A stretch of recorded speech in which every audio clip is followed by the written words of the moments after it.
ஏங்க எனக்கு தான் இப்படிலாம் தோணுதா? இல்ல நீங்களும் என்ன மாதிரியா? அப்படின்னு சொல்லி கண்டிப்பா சொல்லுங்க. ஏன்னா ஒரே மாதிரி வெஜிடபிள்ஸே ரிப்பீட் ஆகுற மாதிரி எனக்கு ஃபீல் ஆகுது. அதே கத்திரிக்காய், வெண்டைக்காய், அவரைக்காய், பாவக்காய், கேரட்டு, பீன்ஸ்ன்னு சொல்லி தான் போய்க்கிட்டு இருக்கு. நான் தான் ஒரே மாரி வெஜிடபிள்ஸா வந்துட்டு பர்ச்சேஸ் பண்றேனா? இல்ல கடையில அதே மாதிரி தான் சேல் பண்ணிக்கிட்டு இருக்காங்களான்னு எனக்கு ஒண்ணும் புரியலங்க.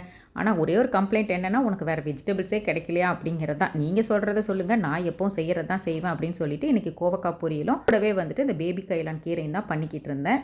இந்த பழக்கத்தை நான் இங்கே உள்ள சைனீஸ் பாட்டிட்டு தாங்க லேர்ன் பண்ணிக்கிட்டு இருந்தேன். ஏன்னா கீரையெல்லாம் பார்த்தீங்கன்னா, அவங்க வந்துட்டு நைஃபை விட இந்த மாதிரி சீசர்ஸில் தான் கட் பண்ணுவாங்க. ஸோ அந்த மாதிரி பண்ணும்போது சீக்கிரமாகவும் கட் பண்ண முடியுது, ரொம்ப வந்துட்டு குட்டி குட்டியாகவும் ஃபைனாக சாப் பண்ண முடியுது. ஸோ நானும் இன்றைக்கி பார்த்தீங்கன்னா சீசர்ஸ் வச்சு அழகாக குட்டியாக கட் பண்ணிவிட்டேன். கொஞ்சமாக ஆயில் ஆட் பண்ணிவிட்டு, ஆலிவ் ஆயிலில் கொஞ்சம் வெங்காயம், சீரகம், பூண்டு இதெல்லாம் போட்டுட்டு, காரத்துக்கு கொஞ்சம் பச்சை மிளகா, இது கூடவே பொடிசாக கட் பண்ண கைலான் கீரையும் ஆட் பண்ணிவிட்டு நல்லா சாட்டே பண்ணி எடுத்துட்டு, கீரை நல்லா வெந்ததுக்கு அப்புறமா 4 முட்டையை உடச்சி ஊற்றி லைட்டாக பெப்பர் தூள் போட்டு பிரட்டி எடுத்தோம்னா சூப்பரான குழந்தை கைலான் கீரை முட்டை பொரியல் ரெடி. வெறும் வாயில் சாப்பிடவே இந்த கீரை பொரியல் அவ்வளோ டேஸ்ட்டாக இருக்கும். பேக் பண்ணது போக கொஞ்சமாக தக்காளி சாதமும் மீந்து இருந்துச்சு. ஸோ இதுதான் நம்ம வீட்டு லஞ்சு. பிடிச்சிருந்தா சப்ஸ்கிரைப் பண்ணுங்கள். தேங்க்ஸ் ஃபார் வாட்சிங்.